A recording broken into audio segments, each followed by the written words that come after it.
China's $4 billion bond, a strategic strike at America's financial empire. In the bustling financial district of Hong Kong, something extraordinary just took place. Something that sent shockwaves through the corridors of the Federal Reserve and caught American policymakers completely by surprise. China has successfully completed a $4 billion sovereign bond issuance, and these bonds aren't denominated in yuan or renminbi. They're denominated in US dollars. The timing couldn't be more intriguing. This financial maneuver unfolded precisely as Chinese and American leadership sat across from each other in closed-door discussions in Malaysia. At first glance, many observers might dismiss this as routine government financing, just another country raising capital in international markets. But to view it so simplistically would be to miss the profound implications of what's actually happening here. What we're witnessing isn't merely a financial transaction. It's a calculated challenge to the very architecture that has kept the US dollar as the world's dominant reserve currency for decades. China isn't just borrowing money, it's wielding the dollar itself as an instrument to chip away at American monetary supremacy.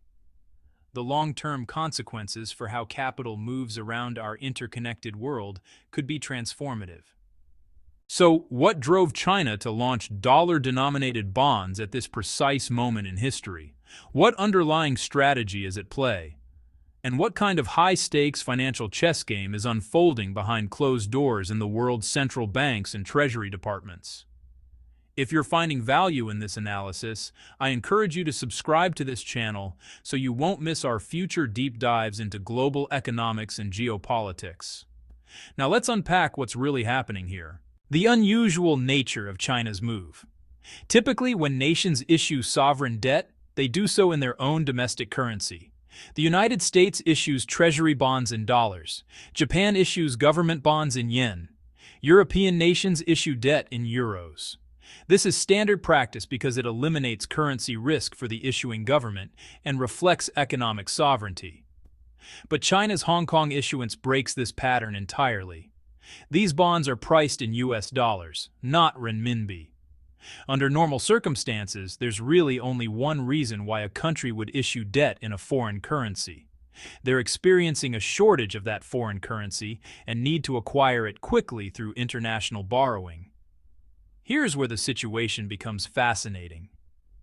China isn't suffering from any dollar shortage whatsoever. Consider the numbers. In September alone, China's trade surplus exceeded $50 billion. On top of this, China maintains foreign exchange reserves surpassing $3 trillion, one of the largest stockpiles of foreign currency reserves on the planet. Against this backdrop, a $4 billion bond issuance is essentially pocket change. This clearly isn't a desperate scramble for liquidity. So if raising cash isn't the objective, what is? The real story isn't in the dollar amount raised. The real story is found in the market's response, specifically who's buying these bonds and at what price.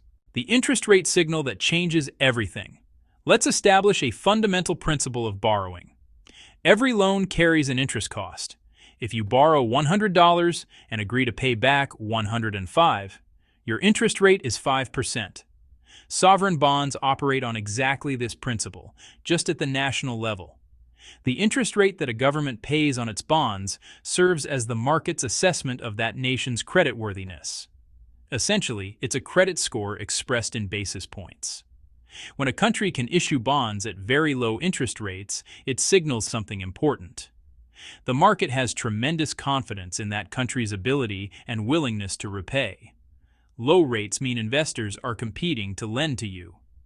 When capital is lining up at your door, you gain negotiating leverage. You can afford to be selective, choosing to work with lenders willing to accept lower returns. Your borrowing costs decline accordingly. The opposite is equally true. When a country's bond yields spike upward, it reveals weakening market confidence. Demand is soft. Investors are hesitant. To attract buyers, the government must sweeten the deal by offering higher returns to compensate for perceived risk. Now here's the crucial detail that makes China's move so significant. The interest rate on these Chinese dollar-denominated sovereign bonds came in lower than comparable U.S. Treasury bonds issued during the same time frame. Pause and consider what this means. International investors, sophisticated institutional money managers, sovereign wealth funds, and global banks are signaling through their actual investment decisions that they view Chinese sovereign credit as more stable, more reliable, and potentially more attractive than American sovereign credit.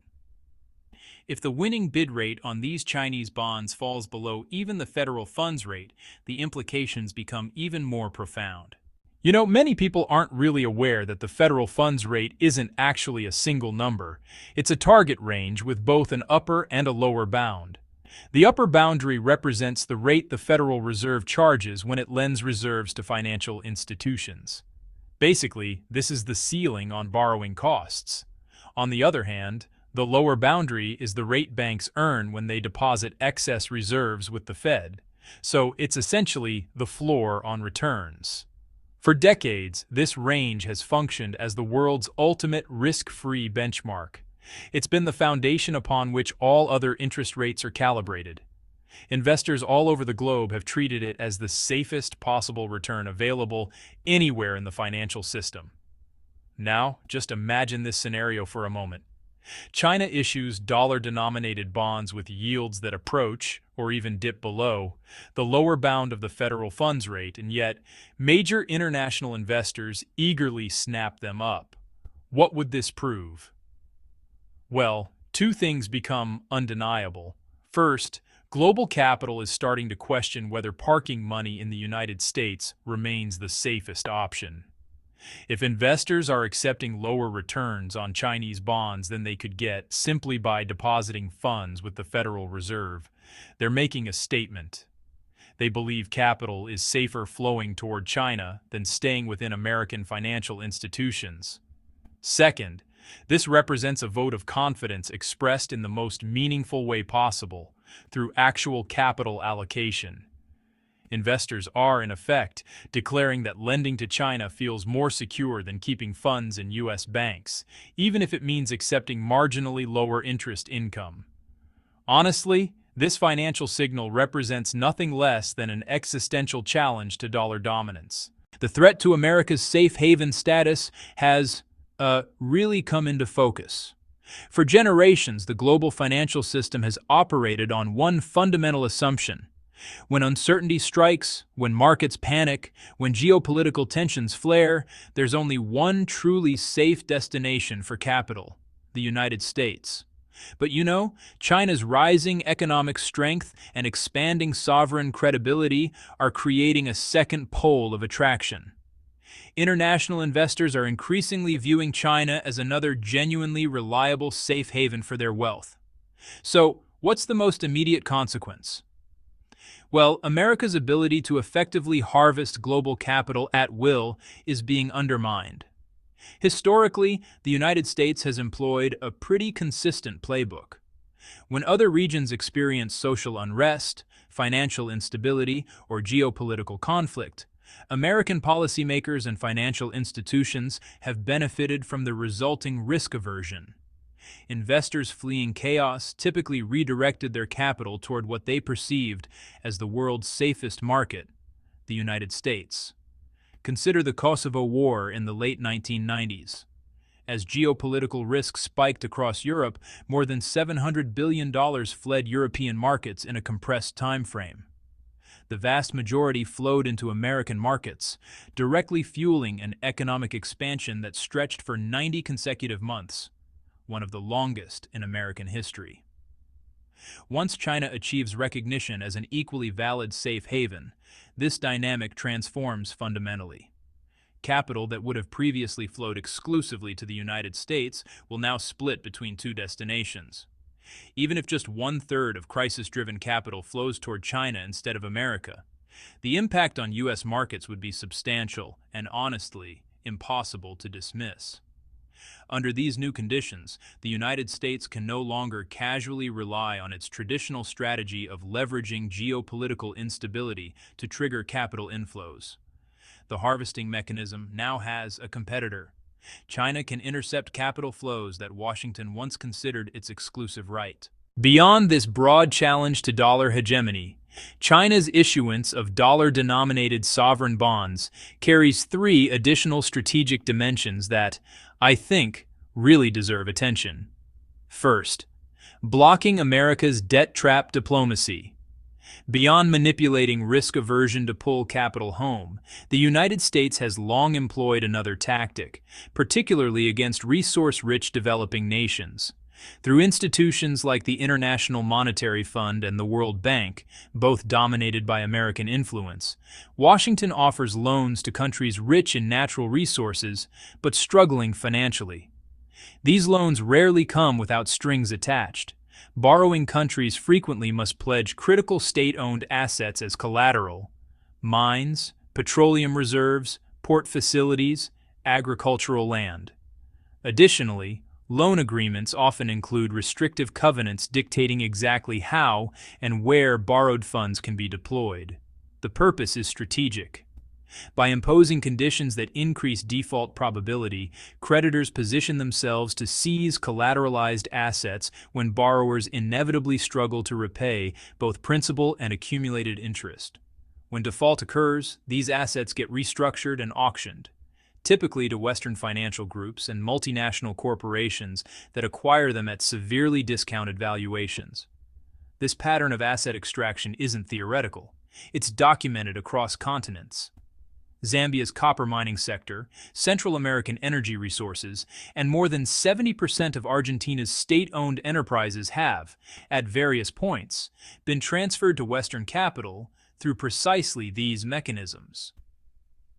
If China successfully deploys capital raised through dollar bond issuances, it can provide alternative financing to countries like Egypt or the Democratic Republic of the Congo.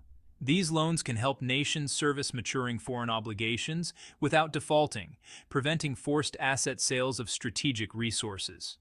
Evidence suggests China has already begun this approach. Last year, financing arrangements totaling billions of dollars completed in Saudi Arabia were partially directed toward infrastructure development in Latin American nations, reducing their dependence on traditional international financial institutions and effectively cutting off one pathway through which the U.S. historically set debt traps. Second, advancing renminbi internationalization. Although China is borrowing U.S. dollars through this bond issuance, there's nothing preventing repayment in renminbi instead of dollars. For investors, this might actually be attractive rather than problematic. Consider the current macroeconomic environment. The Federal Reserve is widely expected to enter a rate-cutting cycle. Simultaneously, international capital continues flowing into Chinese markets. In this context, the renminbi's exchange rate trajectory is strengthening. Under these conditions, the earlier and more extensively investors hold renminbi, the greater their potential gains from currency appreciation. Given this outlook, even if China services these dollar-denominated bonds with renminbi payments, many international investors would willingly, even enthusiastically, accept this arrangement. As these renminbi holdings get deployed in trade transactions, investment activities, and asset allocation strategies, the currency's usage scope naturally expands, accelerating its internationalization. Third, amplifying inflationary pressure inside America. As the renminbi's role in global commerce expands, worldwide demand for and usage frequency of the US dollar will inevitably contract. Dollars that are no longer being lent abroad or circulating in international trade will necessarily flow back into the domestic American market.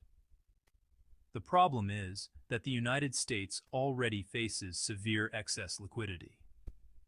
Years of dollar overissuance combined with the Federal Reserve's reluctance to cut rates aggressively have created a massive pool of capital seeking returns. Currently, under intense pressure, including from political figures like President Trump, the Federal Reserve has maintained elevated interest rates specifically to combat inflation. But this approach is reaching its practical limits. Once the Fed initiates a new rate-cutting cycle, newly released liquidity will merge with idle dollars returning from overseas markets, creating a compounding effect. When these two liquidity waves converge, the accumulation of funds within U.S. markets will intensify dramatically. This double overflow of capital will inevitably exert substantial upward pressure on prices throughout the American economy. In my assessment, China's issuance of U.S. dollar-denominated sovereign bonds represents a highly sophisticated, multi-layered strategic maneuver with interconnected objectives. For decades, the global financial architecture operated on a simple monopoly. Only the Federal Reserve possessed the authority to issue dollars, and only the U.S. Treasury could issue Treasury securities. Together, these institutions monopolized the world's seigniorage power, the profit derived from issuing currency, keeping this immensely valuable privilege firmly under American control. Now, as China establishes itself as a legitimate safe haven for global capital, it's not merely issuing dollar-denominated bonds as a one-time experiment. It's doing so on a regular basis, and crucially, using the dollars it raises to invest wherever its strategic interests dictate. This effectively fractures the long-standing pattern in which only the United States could truly control dollar flows and dollar allocation. China is demonstrating that dollar-denominated financing can serve purposes beyond American strategic objectives. And at this moment in history, I would argue that only China possesses the economic scale, geopolitical weight, and financial sophistication to execute such a strategy. If virtually any other nation attempted this same maneuver, they would likely face immediate and severe consequences, potentially including direct military pressure. This is financial statecraft at the highest level, using the opponent's own currency as a tool to undermine the system that currency supports. We're witnessing the gradual emergence of a multipolar financial order, and this bond issuance is one clear signal that the transition has already begun. To stay informed about developments like these that shape our economic future, please subscribe to this channel and activate notifications. We'll continue bringing you in-depth analysis of the forces reshaping our interconnected world.